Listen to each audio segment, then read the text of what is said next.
I always like to ask, though, people who've been vegan as long as you, how did you begin? I grew up on really crummy tasting, canned and frozen food, so it's still interesting to me that I was drawn to the world of food. But it was very clear. I tasted butternut squash one day. I had no idea that peas and carrots were not the only vegetable, and I was hooked. So when my children were in junior high school, I was already quite an adult, shall we say. I went to New York restaurant school, and I just loved it. And then I gravitated towards dessert, because no matter what, it's a happy thing. And I grew up eating a lot of sweets, really overeating a lot of sweets. To make a really convoluted story short, I got what I considered to be my dream job right out of school. I was hired to be pastry chef in a very upscale shop on Manhattan's Upper East Side, and my boss was very picky, was happy with my work. People coming in were really liked what I did, and I felt worse and worse and worse. So I left. I went into another line of business, and I happened to pick up some books when I was in California. I picked up Anne Marie Colvin's Food and Healing and Deepak Chopra's Quantum Healing, and I just thought, it's the food. Of course it's the food. I had stomach aches my entire growing up. It just made sense to me.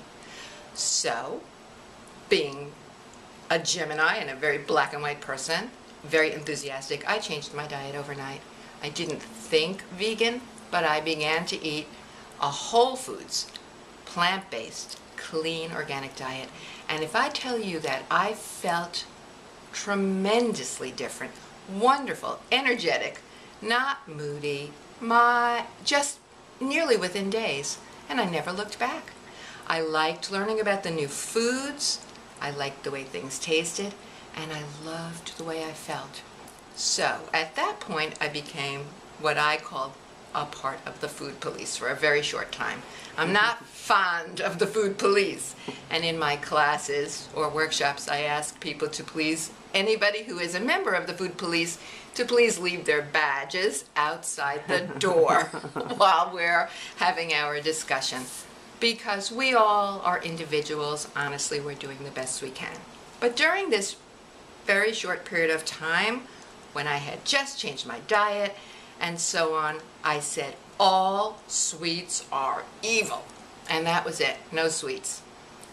I did notice as I started teaching that the more people who had the strictest diet, shall we say, were kind of sneaking sips of glasses of maple syrup in the back of the room.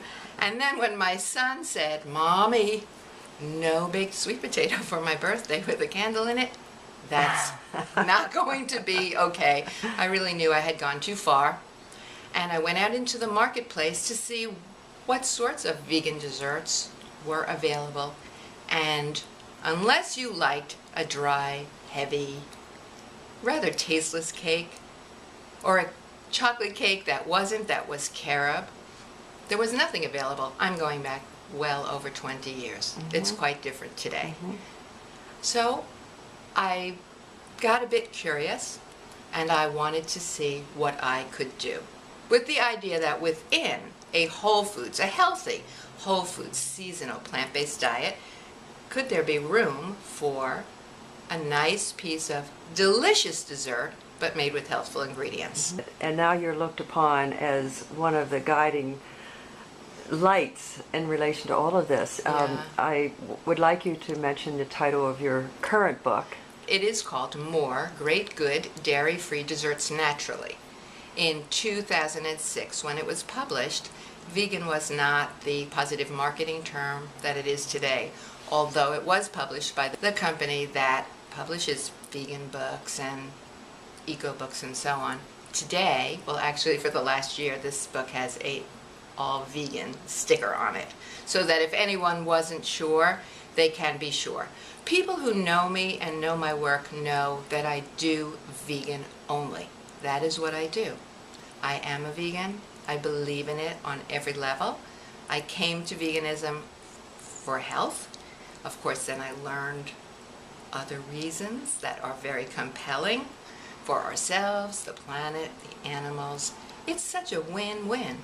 And when I finally cracked the code with my chocolate cake to live for, I said, that's it. Now I have everything. In order to do that, I really had to start at the beginning because I was determined to use wholesome ingredients. I knew I wasn't using eggs, for example, and I thought, eggs are rather overrated in baking.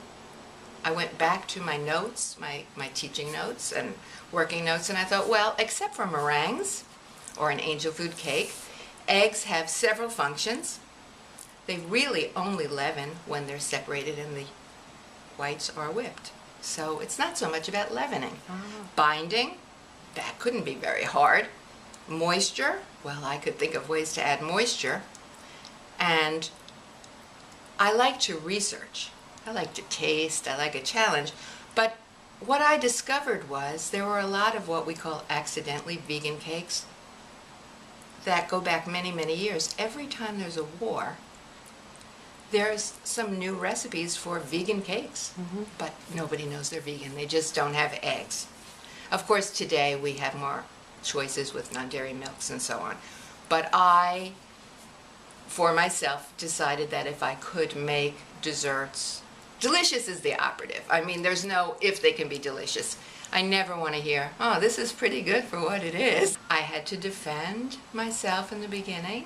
You know, when I changed, my pastry chef colleagues did not consider me to be a colleague any longer. You know, I want to make sure that people understand I'm offering an alternative. I don't go into some place, some other establishment where they are using butter, sugar, and eggs and say, you're wrong and I'm right. Sometimes the presence of a vegan can set up a little kind of a feeling, but over time, just by leaving little tastes in the faculty room and so on, or in the office, I come back and I see they're gone. And over time, I've had other pastry chef instructors at the Institute of Culinary Education, people that I admire, tell me, your chocolate cake is really delicious. Without the gobs of fat and excess sugar, you really can taste flavors better. Now, I don't do strictly fat-free cakes. I am allowed to call some of my cakes fat-free. There are guidelines, but I think it's a big fat lie. And for people who are avoiding fat for whatever reason, I would rather guide them to a Canton or a mousse or some fruit that's been poached or baked that will be delicious rather than a cake you can bounce. I'm sure that the biggest question you ever get in relation to baking is how do you get a good product from a recipe that always seemed to be egg-based? Right, that is one of the biggest questions. The sugar we can figure out and so on.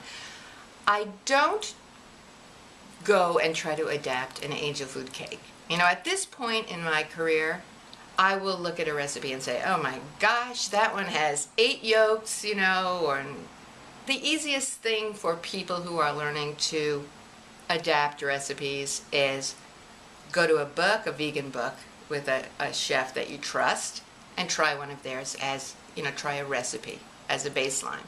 But I think what I said earlier, I know I need some leavening. That's a function of eggs. I use aluminum-free baking powder, and I use baking soda. I almost always have some apple cider vinegar in my cake recipes. Vinegar leavens. This is something that our grandmothers, the grandmothers who baked, knew. You don't taste it. If you taste it, then you did something wrong. But it also contributes, along with the baking powder and baking soda, it contributes a wonderful crumb. So the crumb of my cakes look really nice and they're tender. That takes care of the leavening. And in terms of moisture, perhaps I'll use a little more non-dairy milk. Some have more protein than others. Mostly they're interchangeable, but not always. And the natural sweeteners that I use, because I do not use white sugar. My cakes are cakes. My desserts are desserts. My first boss in a non-butter sugar egg kitchen, because after that I did move on to a restaurant in Hell's Kitchen, I had taken all the sugar out. I worked at a restaurant called Luma. They were famous for their vegan desserts.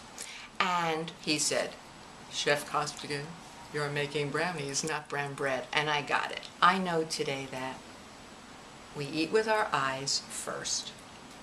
A smaller portion of something that is really delicious and satisfying will do.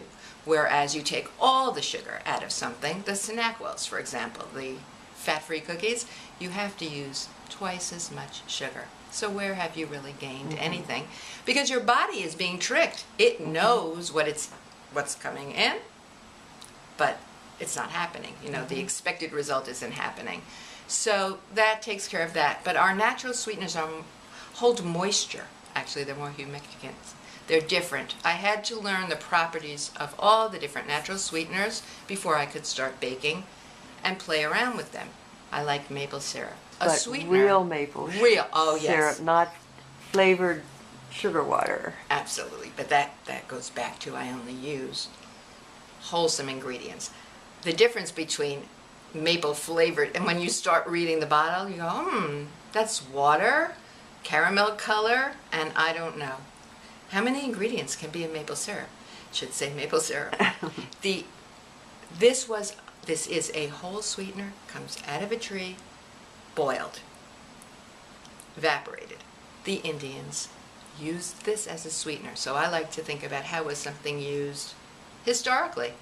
And in fact, the colonists called maple syrup they called it Indian sugar. Indian sugar. That was the first sweetener that I used, almost primarily. What should a baker look for on a package to make sure they're getting something other than refined white sugar? Right. So I think in terms of I divide in my book, More Great Good Dairy-Free Desserts Naturally, I divide my information about the sweeteners into two groups, the liquid sweeteners and then the granulated sweeteners, the dry sweeteners and the wet sweeteners. They are not interchangeable. People who come to my vegan baking boot camp, which is a 5-day certificate program, do learn a bit more, but that's too complicated for right now. But if it's maple syrup, if I say look for grade B, the darkest one for baking, it has the most maple taste, right? Oh, it's wonderful. And yet, in a chocolate cake, in most cakes, you don't taste the maple. That's wonderful. It's wonderful to taste maple in a maple cake or in a spice cake. Not so good in a chocolate cake or a vanilla cake or a lemon cake. But I've taken out eggs, I've taken out butter. Some of the functions are flavor. It just works. I did a demo for a group of professional bakers. The organization is called Bakers Dozen East, and I thought, wow, they're asking for vegan. And at the end of the presentation, one of the comments that I got, everybody really liked the chocolate cake to live for and the ganache and the truffles, but they said, gee, I don't taste the maple syrup, but the cake is very moist, the crumb is very good. So you look for a real, pure maple syrup. I like to get to know suppliers, and it's easy enough to do because some of the unscrupulous people will plug, or they want to keep the holes in the trees open and they use formaldehyde even though it is banned. So you don't want to, if something, you don't know where it came from, I say step away. It's true, maple syrup is expensive, but you don't need a lot, and when you buy it in bulk, you can put it in your freezer. It doesn't freeze solid. It's more like what vodka does. It just gets viscous. So that's about maple. Brown rice syrup is a nice mild sweetener. I don't use it for cakes. It's not sweet enough and it makes gummy cakes, in my opinion. That was very popular with macrobiotics many years ago. However, it bakes hard. So I think, I happen to love crispy cookies more than chewy cookies. And I wanted a really thin, crispy twill-like cookie. I developed the ginger orange cookie in my book thinking the rice syrup's going to give me this bend, I think, if I'm lucky, and the maple will sweeten it, and sure enough, that's what happened. Organic molasses. I didn't use molasses for years because molasses is actually a byproduct of sugar refining. Sugar is a heavily sprayed crop if the sugar is not organic. But today there are some brand names. There's Wholesome Sweeteners, for example, has wonderful organic and fair trade sweeteners, and they do an organic molasses. a little bit of that, or some barley malt. And I've just started using sorghum, which is a grass, and it was a big crop years ago. So those, they all have slightly different properties. They're going to do different magic in your baked goods, and they have different tastes. So you consider that. In terms of the granulated sweeteners, I prefer to use organic. Now I tell people that my recipes will work with sugar, any granulated sugar. They will work with baking powder as long as it's fresh. I'm using aluminum free. You know, salt, any fine salt you want, I'm using sea salt. Going back to my reasons of I want things to be natural and real. Of course, what you put in is what you're going to get out. But what should the buyer look for on the package Yeah. when they're trying to do a granulated Okay. sugar that is not the refined, popular one we know? Vegan sugar, what makes sugar vegan or not, is the final processing. Granulated sugar, what we know as white sugar, is 99.9 something percent pure. It actually doesn't even have to be digested, it just hits. But it's filtered with bone charcoal, and that is not vegan. And that is what is in the final stages of the processing. So I don't use it. For a long time, vegans used beet sugar, which it's also a white sugar, and it is not processed in the same way. So it is never filtered. However, sugar beets are almost 100% genetically modified. We don't really want to do that. So people are turning towards the organic sugars. Organic granulated sweeteners are never processed through bone char or charcoal, whatever you want to call it, and they are always vegan. So if you see organic sugar, it's vegan. Now Whole Foods has a bag of sugar with the word vegan this big on it. Our friend Vance came to a demo I did at Whole Foods in Devon for their birthday, the store's birthday, and he said, I've never seen the word vegan so big on a product. But I will get calls sometimes. Fran, I'm in Whole Foods. I'm teaching a class tonight. I'm not vegan, but I'm teaching a vegan class tonight. What's with all these sugars? This one says organic, this one says vegan, this one says organic, vegan, and fair trade. And I explain what I said to you. Really, that organic equals vegan, and that one happened to be organic. The vegan sugar was not organic, but it was vegan, and I used the word fair trade. There is still a connection in the production of chocolate and sugar to slavery. And I just feel that it's I'm quite passionate about using fair trade products. I had to learn, I would look for evaporated cane sugar. Is that on most of the right ones? You know, I would have given you a different answer last week, and I'll tell you why. Granulated sugar comes from big tall sugar cane. It's crushed, and there's liquid, there's juice. And then it's evaporated and spun and so on. There seemed to be a perception that evaporated cane juice sounded more healthful than organic sugar, for example. And so the manufacturers were calling it that. I used that term for quite a while, and I noticed I would write evaporated cane juice. Students didn't see the evaporated, they saw the juice, and they would go over to the table with the ingredients and say, well, where is it? There's the organic sugar, which ranges in color from platinum blonde to dirty blonde. That's what I like to say. It has had most of the molasses that is within the cane has been removed.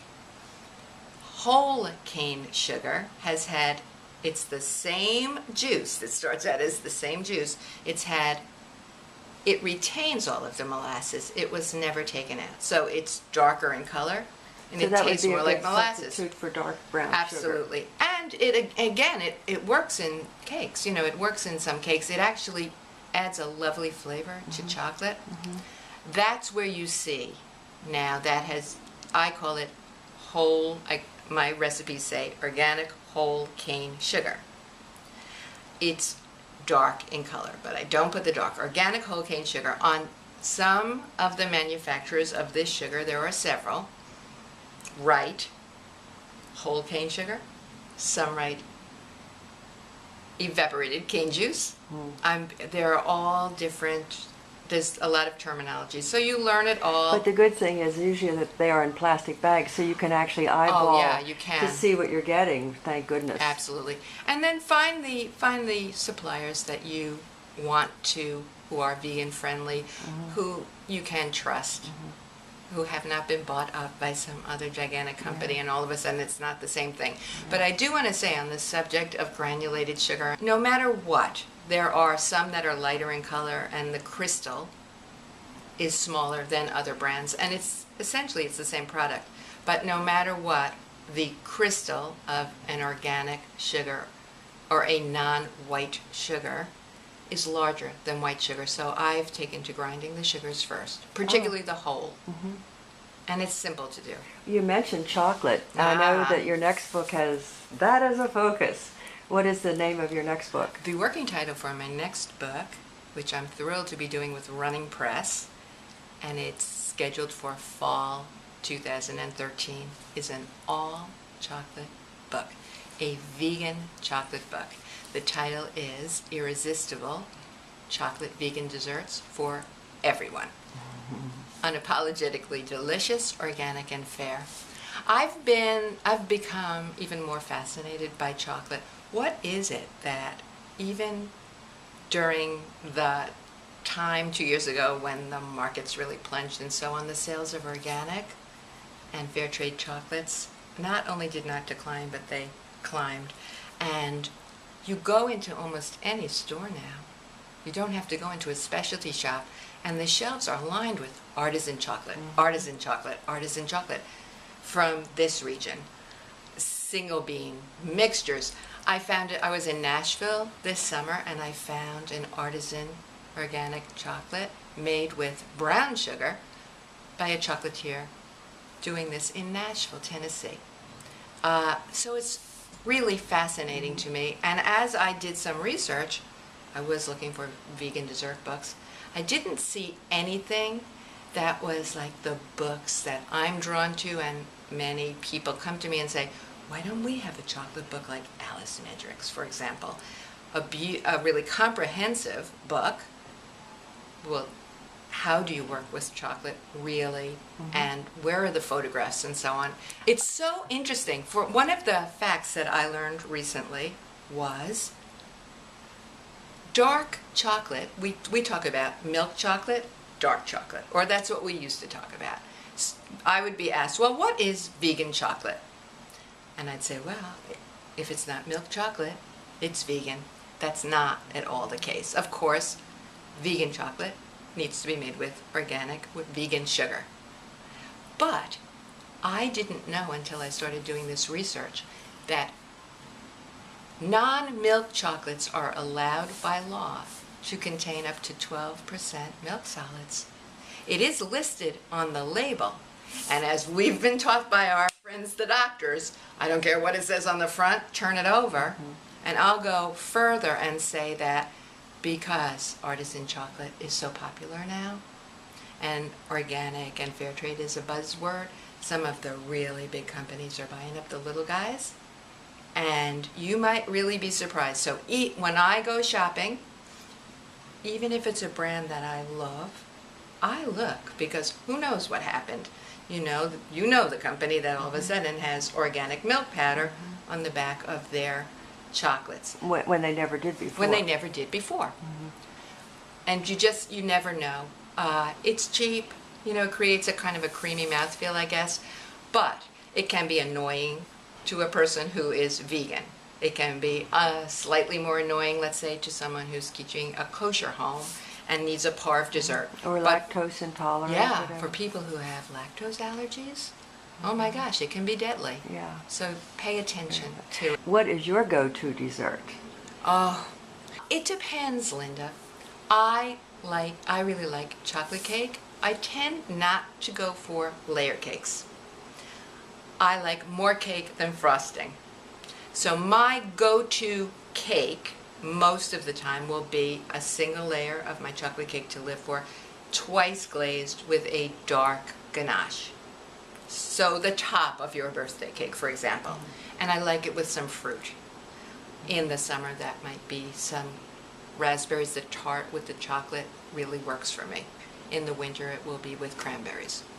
I don't like a big piece of cake after I've had a full meal, so I will like that at another time. If I just want a little hit of chocolate, it can be a nice truffle. Perhaps I like ginger truffles. I like the taste of those. And sometimes, honestly, what I love is a Canton, which is, I call it the better Jell-O. In a restaurant such as Angelica Kitchen, which was my second job, I was the pastry chef at Angelica Kitchen, we made Canton by the bucketful. It's a wonderful dessert. It's naturally fat-free. It's naturally gluten-free.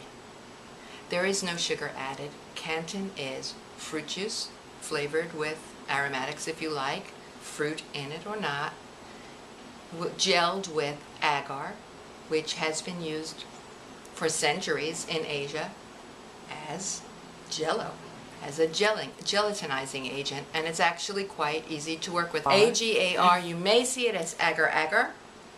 You may see it sometimes as Canton. Do you want to buy one from a reputable manufacturer? Because it's actually a seaweed. Very soothing to your intestinal tract. Insides, there are no calories. There are 3 forms of agar. I use the flakes because they're the easiest to measure. The bars are a little harder to find. And the powder is a processed form, and really we use it just for fixing, you know, like a dash. But it's 5 times as strong. So these are the kinds of things you need to know. And I like tart flavors, you know, perhaps because I'm tasting when I'm testing recipes, a little taste all the time. I love the refreshing lemon, a really tart lemon Canton custard.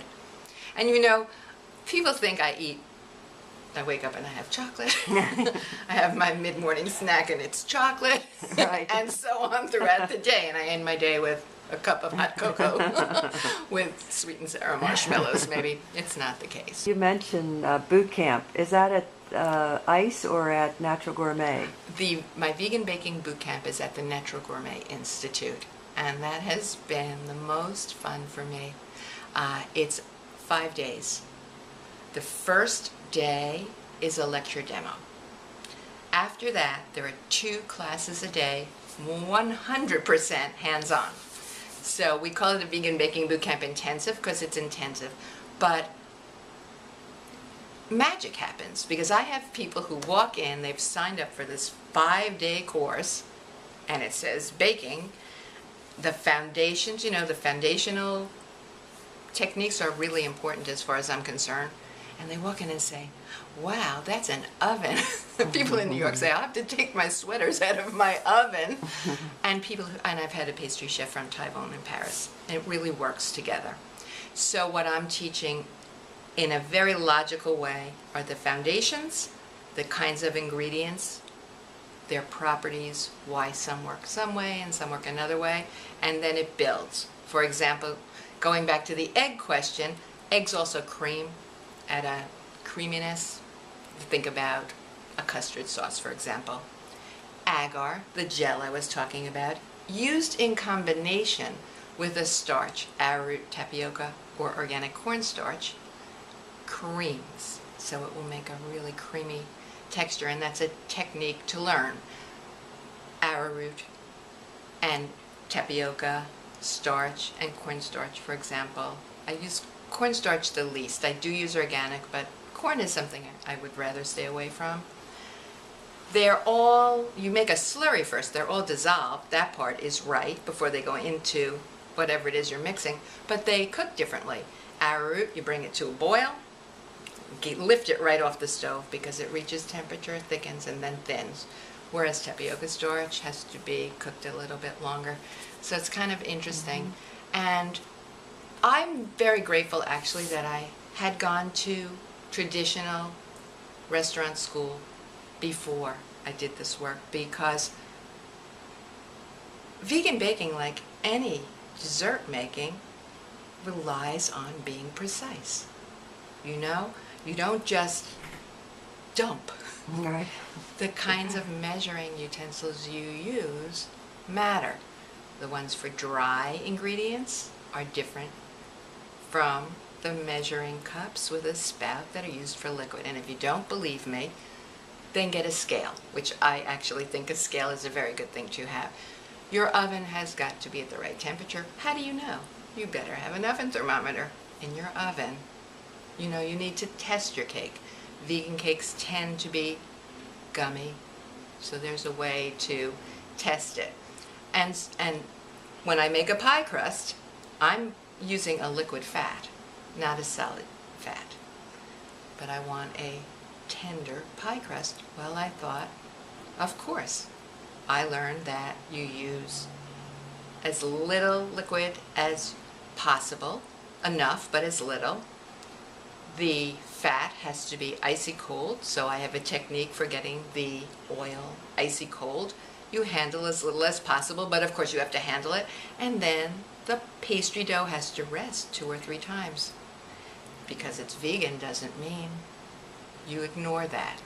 And so of course things are going to be, they're going to taste as if some attention was paid to them. But You have a wonderful website. Would you please mention how to get there? Thank you very much. It was just updated. It's www.francostigan.com. And you're such a Facebook person too.